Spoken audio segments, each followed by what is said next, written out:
Okay, so we have covered your chapter epidemiology and as I promise कि मैं आपको उसके पास पेपर भी सॉल्व करवाऊंगी। तो अब हम इसके एमसीक्यू जितने भी होंगे वो सॉल्व करेंगे। आपको पता चल जाएगा कि इस चैप्टर से एमसीक्यूज कैसे आते हैं और उनको सॉल्व कैसे करना है। ठीक है, सो लेट्स बिगिन। अब फॉर एग्जांपल ये फर्स्ट एमसीक्यू आपके सामने है और एमसीक्यू ये कहता है कि भाई एक विलेज है, उस विलेज में टोटल 50 डेथ हुई हैं।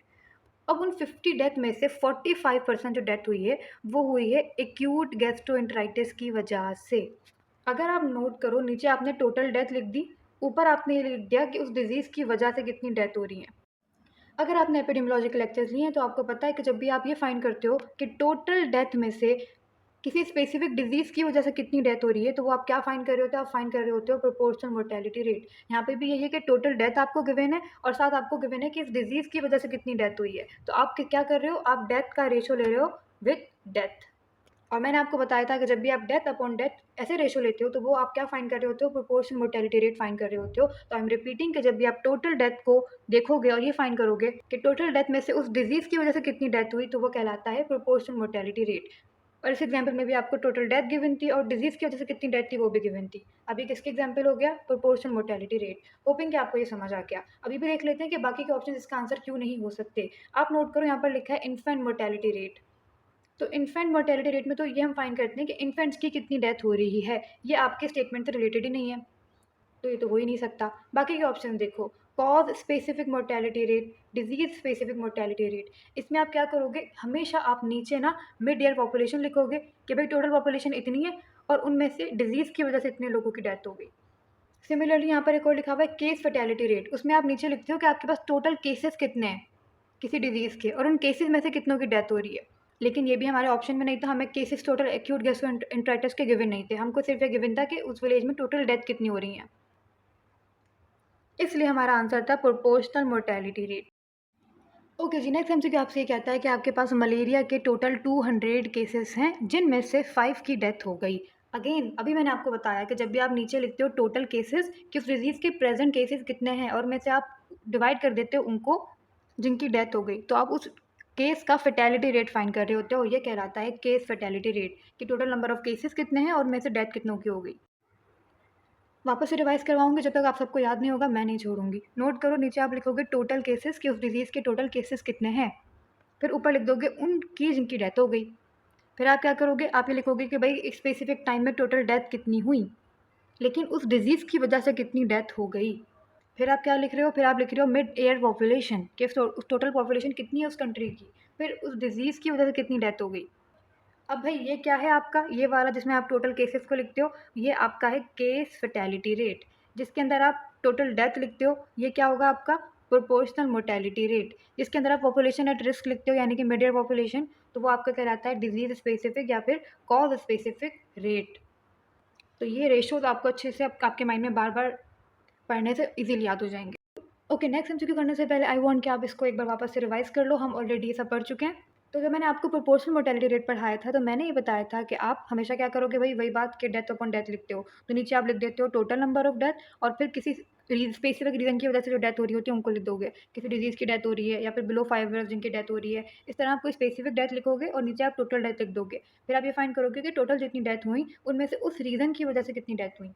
ठीक है ना? यही तो था ना आपका प्रोपोर्शनल मोर्टेलिटी रेट। अब आपसे अगर ये क्वेश्चन करे कोई कि कौन सा रेट है जो कि डिजीज़ का बर्डन फाइंड करता है कि एक डिजीज़ का कितना बर्डन है किसी पॉपुलेशन पे, कि अगर वो डिजीज़ हो रही है तो टोटल डेथ में से भाई इस डिजीज़ की वजह से इतनी डेथ हो रही है। तो जब भी आपसे कहा जाए कि डिजीज़ का बर्डन कौन सा डेमोग्राफिक रेट फाइंड करके देता है, तो आपने सिंपली कह देना है प्रोपोर्शनल मोर्टेलिटी रेट कि भाई इस विलेज में फॉर एग्जाम्पल इतनी डेथ हो रही है टोटल, उनमें से इस स्पेसिफिक डिजीज़ की वजह से इतनी डेथ हो गई। तो आपने उस डिजीज़ का उस विलेज के ऊपर जो बर्डन है वो काउंट करके दे दिया। तो this is proportional mortality rate. Okay, and similarly जो मैंने आपको पढ़ाया केस फर्टेलिटी रेट, तो हमने क्या करते हैं नीचे लिखते हैं टोटल केसेस कि उस डिजीज़ के प्रेजेंट पर्सन कितने हैं, उनमें से कितनों की डेथ हो गई।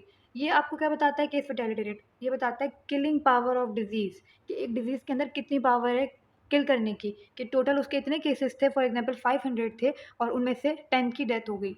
तो ये क्या बता रहा है कि भाई इस डिजीज़ का इतना किलिंग पावर है कि अगर 500 कोई डिजीज़ होगी तो 10 की डेथ हो जाएगी। ठीक है, तो this is your case fertility rate जो आपको बताती है किलिंग पावर। अब एमसीक्यू सॉल्व करो, बहुत इजीली हो जाएगा। ओके, तो क्वेश्चन है कि डेमोग्राफर फाइंड करना चाह रहे थे एक डिजीज़ का बर्डन एक विलेज के ऊपर। तो जब भी हमें डिजीज़ का बर्डन फाइंड करना होता है, हम क्या फाइंड करते हैं? हम फाइंड करते हैं प्रोपोर्शनल मोर्टेलिटी रेट। अगर ये एमसीक्यू आपसे कहता है कि डिजीज़ की किलिंग पावर फाइंड करनी थी डेमोग्राफर्स को, तो फिर आप क्या कहते हैं? आप कहते हैं केस फैटेलिटी रेट। एक और बहुत ही ईज़ी एमसीक्यू है, I told you about epidemic, और मैंने आपको एपिडेमिक की टाइप्स भी पढ़ाई थी। एक आपको पढ़ाया था पॉइंट सोर्स एपिडेमिक, जिसकी एग्जांपल थी food poisoning, common source epidemic जिसकी एग्जांपल थी कंटामिनेटेड वेल, साथ मैंने आपको स्लो एपिडेमिक पढ़ाया था जिसकी एग्जांपल थी हाइपरटेंशन रोड एक्सीडेंट, ठीक है? तो इन शॉर्ट ये सब आपके एपिडेमिक की टाइप हैं, लेकिन हाइपर एंडेमिक नाम की कोई भी चीज़ नहीं, तो ये आपका आंसर नहीं है। क्वेश्चन आपसे कह रहा था कि इनमें से कौन है जो कि एपिडेमिक की टाइप नहीं है। So now you know your answer. Okay, अब अगर आपको याद हो, मैंने आपको एपिडेमियोलॉजिकल स्टडी की टाइप्स पढ़ाई थी। आई टोल्ड यू कि भाई आपकी जो एपिडेमियोलॉजिकल स्टडी होती है वो 2 टाइप की होती हैं। एक ऑब्जर्वेशनल, दूसरी एक्सपेरिमेंटल। फिर ऑब्जर्वेशनल फर्दर 2 टाइप्स की होती है, एक डिस्क्रिप्टिव, दूसरा एनालिटिकल। एनालिटिकल में आप बहुत सारी टाइप की स्टडी करते हो, जिनमें से एक केस कंट्रोल सीखी हमने, दूसरी हमने कोहार्ट सीखी, और एक और स्टडी थी which is cross sectional. Question आपका रिलेटेड है क्रॉस सेक्शनल से, ठीक है? कि जो क्रॉस सेक्शनल स्टडी है उससे रिलेटेड कौन सी करेक्ट स्टेटमेंट है। अब अगर आपको याद हो, क्रॉस सेक्शन में आप क्या करते हो? एक बार जाते हो, अपना डेटा कलेक्ट करके आ जाते हो, ना उसमें आप बार-बार फ़ॉलो अप करते हो, ना ही ये किसी क्रॉनिक डिज़ीज़ के लिए, क्योंकि आपने बस एक ही बार जाके अपना डेटा कलेक्ट करके आना है फॉर योर रिसर्च, ठीक है? अब हम देखते हैं इनमें से कौन-सी स्टेटमेंट करेक्ट होगी फॉर क्रॉस सेक्शनल स्टडी। सबसे पहले लिखा हुआ है tell us about the distribution of disease. तो ये करेक्ट नहीं है, हमें प्रॉपर्ली नहीं पता चलता कि वो डिज़ीज़ किस तरह डिस्ट्रीब्यूटेड है जब भी हम क्रॉस सेक्शनल स्टडी करते हैं, ठीक है? It is useful for chronic disease, of course not. एक डिज़ीज़ जो कि काफ़ी टाइम तक है, आप किस तरह उसका जो डेटा है वो कलेक्ट करके आ जाओगे एक बार में। फॉर एग्जांपल कोहार्ट स्टडी में आप क्या करते हो? बार बार फॉलो अप करते हो, बार बार जाते हो, देखते हो डिजीज़ डेवलप हुई है या फिर नहीं हुई है, ठीक है? तो ये आपका ऑप्शन भी रॉन्ग हो गया। दूसरा ऑप्शन है it is known as incidence study, तो ये भी रॉन्ग है, क्योंकि इसको आप कहते हो प्रेवलेंस स्टडी। प्रेवलेंस का मीनिंग क्या होती है? कि भाई उसके एग्जिस्टिंग केसेस कितने हैं। क्रॉस सेक्शन में आप क्या कर रहे हो? एक ही बार जा रहे हो, देख कर आ रहे हो कि भाई डिजीज़ है या फिर नहीं है, आप अपना डेटा कलेक्ट कर रहे हो, तो आप प्रिवलेंस पता कर सकते हो कि एग्जिस्टिंग केसेस कितने हैं। इंसिडेंस पता नहीं कर सकते कि न्यू केसेस कितने आएंगे, क्योंकि इसमें आपने बार बार फॉलो अप नहीं करना। तो इंसिडेंट स्टडी आपकी कौन सी होगी? कोहार्ट होगी, क्योंकि उसमें आप फॉलो अप करते हो। ये वाली जो होगी आपकी होगी प्रेवलेंस स्टडी, जिसके अंदर आप खाली एग्जिस्टिंग केसेस फाइंड कर सकते हो। तो आपके सारे ऑप्शंस हो गए रॉन्ग, एक ही ऑप्शन बचा कि it is the simplest form of observational study, which is your right answer. इसके बाद एक और एमसीक्यू है इन्फेंट मोर्टेलिटी रेट। ये आपने बहुत अच्छे से करना है, आप नोट करो कितने ज़्यादा एमसीक्यूज आपको उसके मिलेंगे।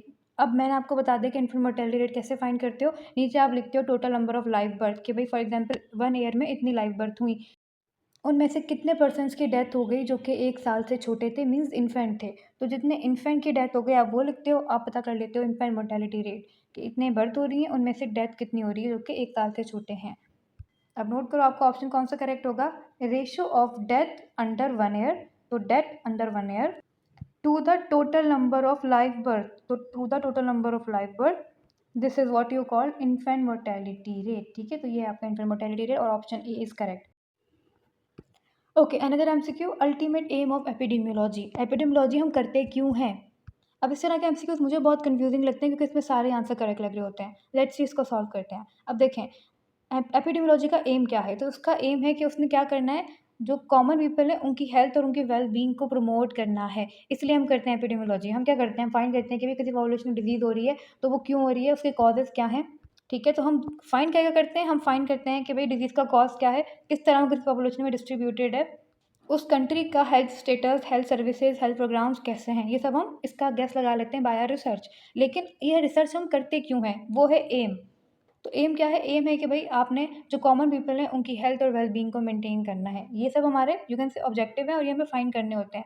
लेकिन हमारा जो एक एम होता है वो होता है कि हमने हेल्थ और वेल बींग को ज़्यादा से ज़्यादा इंक्रीज़ करना है। Okay okay, another MCQ is analytical study comprises of. तो चलें रिवाइज करते हैं। हमने पढ़ा कि एपिडेमियोलॉजी की 2 टाइप हैं, एक ऑब्जर्वेशनल, दूसरी एक्सपेरिमेंटल स्टडीज़। फिर ऑब्जर्वेशनल फर्दर 2 टाइप की होती है, descriptive and then analytical.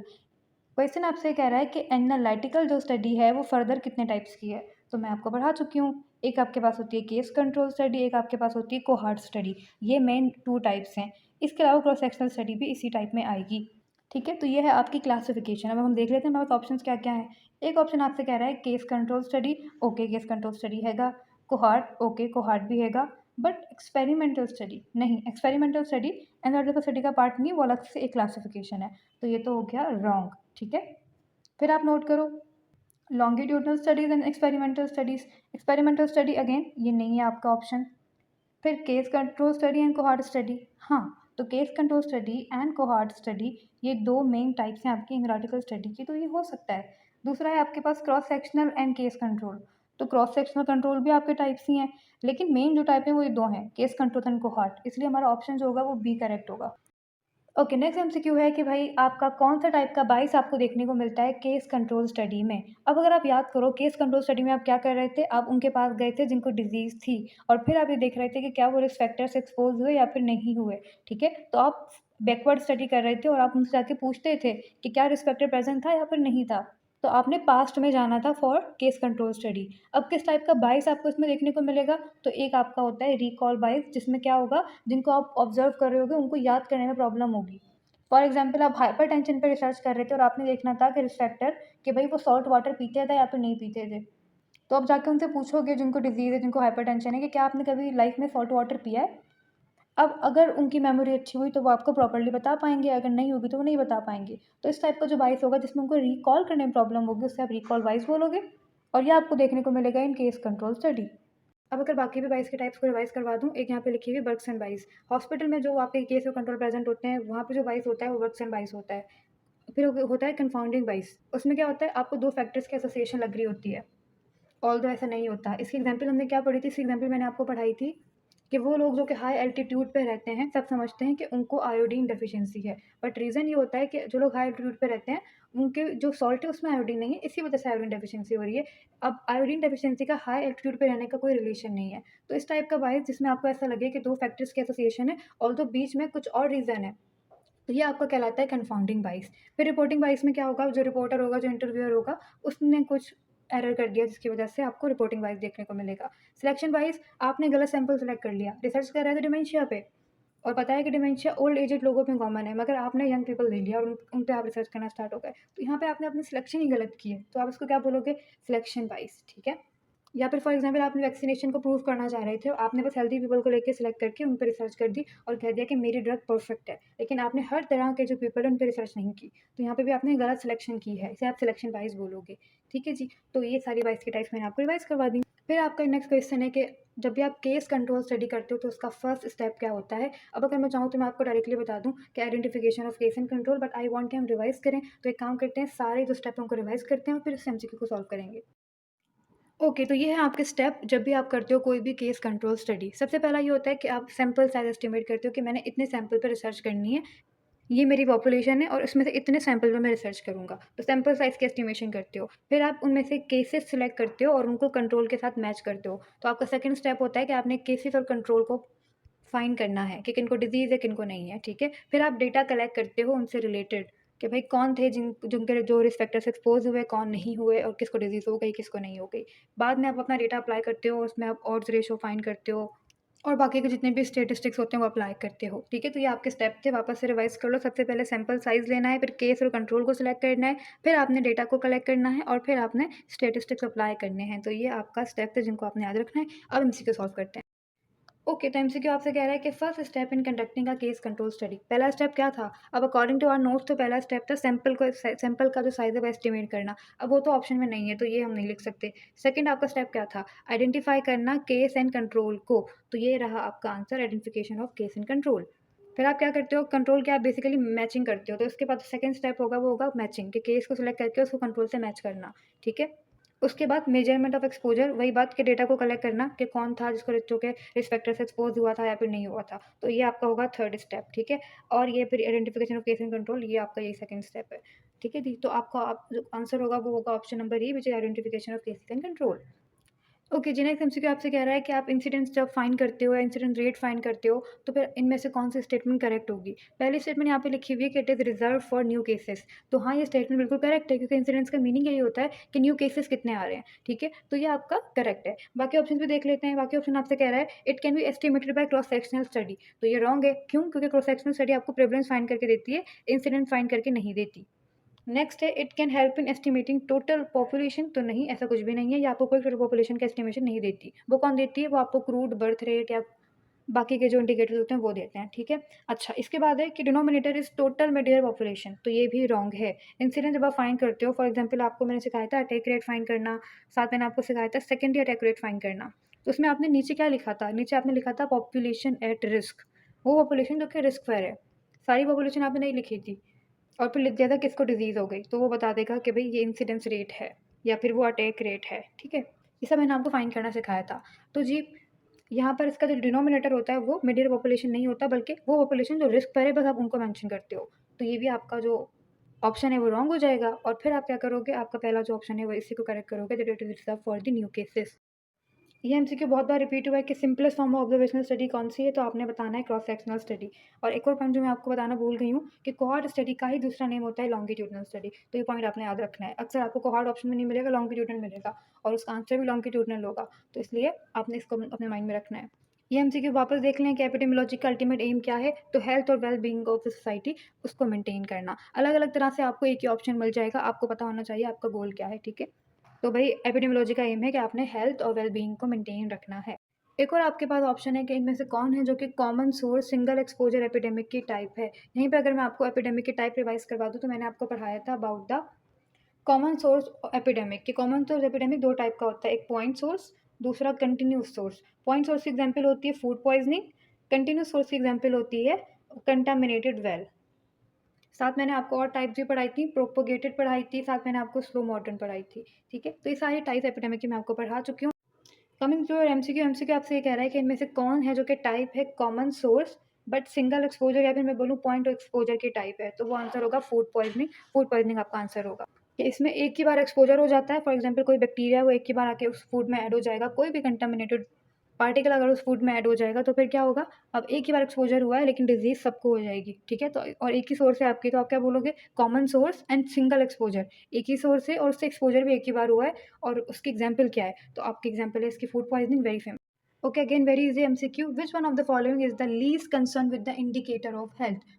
Basically कौन है जो कि आपको सबसे लीस्ट बताएगा कि उस एरिया की हेल्थ कैसी है। तो देखिए, मॉर्बिडिटी इंडिकेटर आपको बता रही है कि भाई डिजीज कितनी है, तो वो आपको हेल्थ का इंडिकेशन दे रही है। मोर्टेलिटी इंडिकेटर, जितने लोग हेल्दी नहीं होंगे उनकी डेथ हो जाएगी, आपको पता चल जाएगा कि डेथ ज़्यादा हो रही है तो मीन्स हेल्थ स्टेटस कम है, डेथ कम हो रही है तो मीन्स हेल्थ स्टेटस अच्छा है, ठीक है। तो ये भी इंडिकेट कर रही है।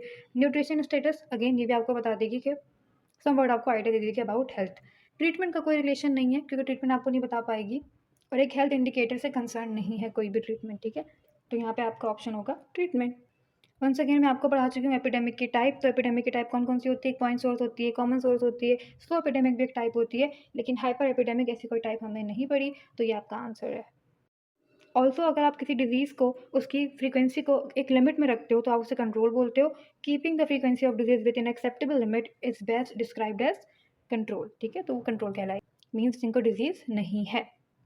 अगेन वेरी इजी एमसीक्यू, वो स्टडी जिसके अंदर आप क्या करते हो, रिपीटेडली फॉलो अप करते हो, बार बार जाके पूछते हो और अपनी डेटा कलेक्ट करते हो, वो कौन सी स्टडी होती है। तो यू नो कि जब भी आपको हार्ट स्टडी करते हो या फिर उसी को मैं बोलूँ लॉन्गिट्यूडनल स्टडी करते हो, तो आप क्या करते हो, आप रिस्क फैक्टर से एक्सपोज करते हो, फिर आप देखते हो कि किसको डिजीज़ हुई है और किसको डिजीज़ नहीं हुई है, ठीक है।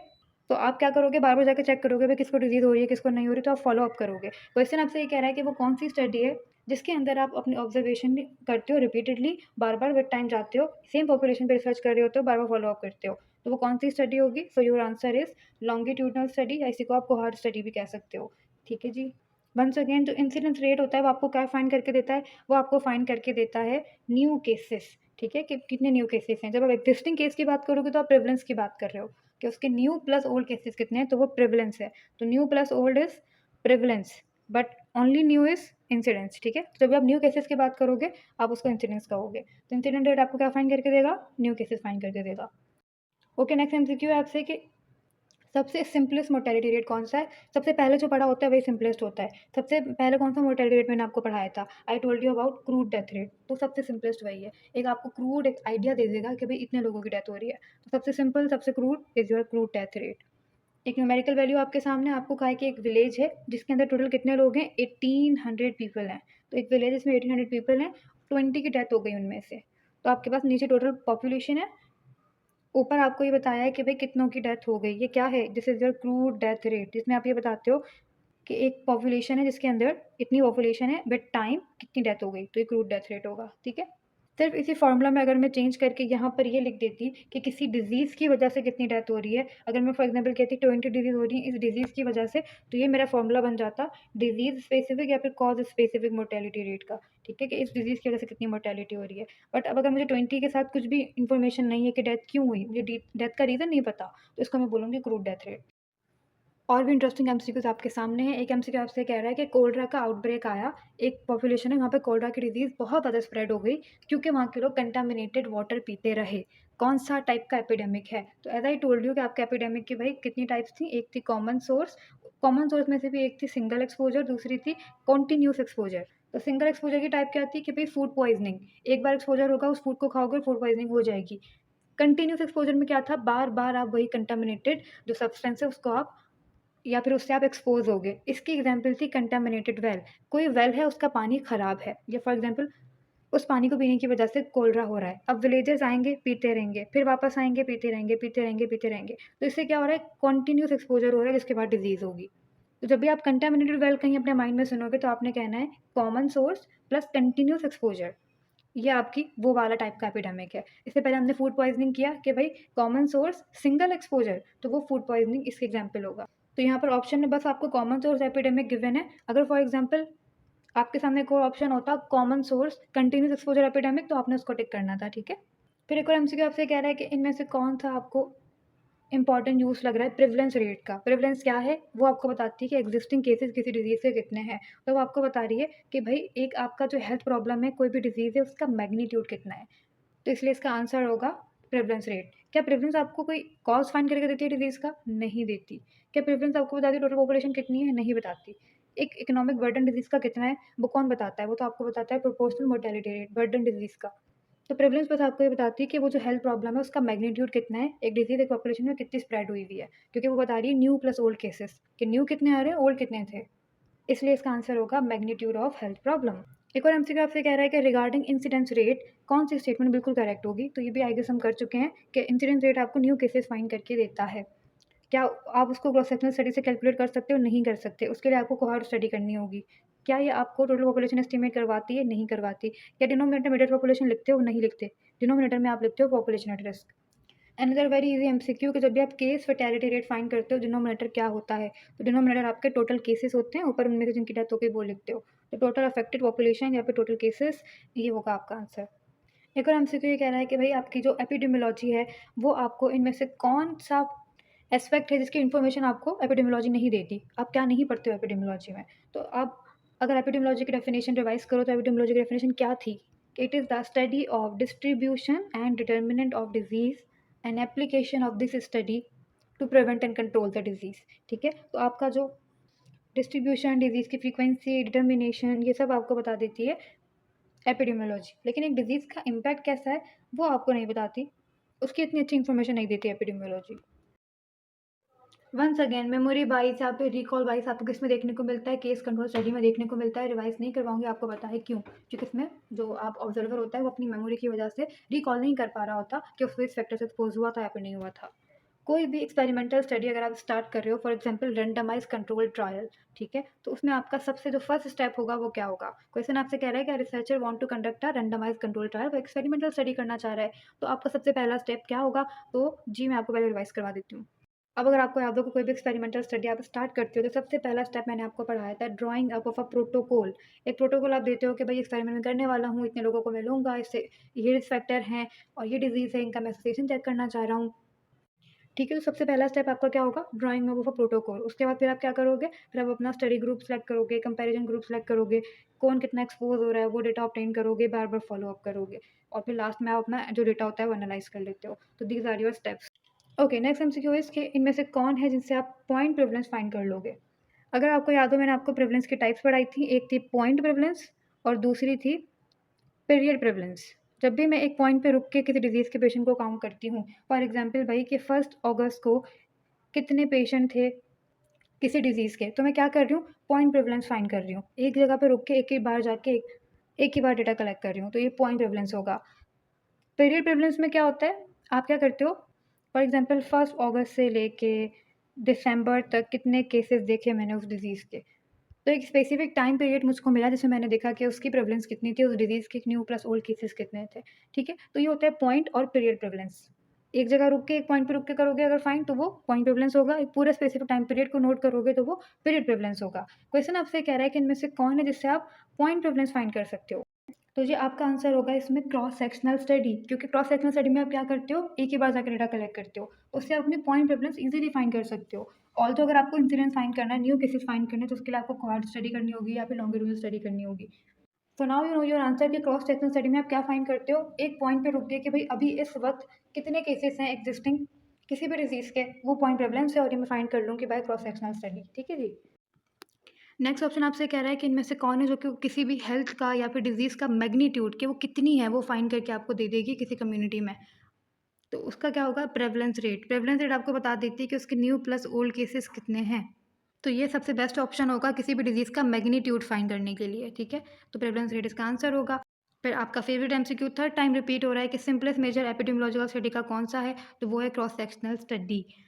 ओके, नेक्स्ट एमसीक्यू आपसे कहता है कि जो सिंगल एक्सपोजर एपिडेमिक होता है, उसका कौन सा कैरेक्टर आपको इनमें से मिलेगा? बेसिकली आपको उसके ग्राफ से रिलेटेड क्वेश्चन है, तो मैं आपको बता दूँ ग्राफ कैसा होगा। जब भी आप सिंगल एक्सपोजर एपिडेमिक का ग्राफ बनाओगे, तो आप रैपिड राइज़ शो करोगे कि अचानक से एक बार एक्सपोजर हुआ और इतना ज़्यादा राइज़ हो गया। फिर ग्रेजुअली वो ठीक भी हो गया, ठीक है? तो ये आपका एक सिंगल एक्सपोजर का ग्राफ हो सकता है, जिसमें आपको एक रैपिड राइजिंग ऑफ कर्व मिलती है। तो आपका ऑप्शन होगा रैपिड राइजिंग ऑफ कर्व, जिस जो कि आपको शो करेगा कि सिंगल एक्सपोजर हुआ है। ओके, तो मेरे पास एपिडेमियोलॉजी के जितने भी एमसीक्यूज़ थे, वो मैंने सॉल्व करवा दिए। स्टिल इफ़ यू थिंक कि कुछ रिमेनिंग है, तो आप मुझे भेजो, हम उस पे भी काम कर लेंगे, उसको भी सॉल्व कर लेंगे। और साथ में आपको अब इसके बाद बाकी चैप्टर्स डेमोग्राफी, बायोस्टैटिस्टिक्स ये भी पढ़ा चुकी हूँ। अब मैं आपको इनके भी एमसीक्यू सॉल्व करवाऊँगी। होपिंग कि इनसे आपकी हेल्प हो जाएगी। Thank you.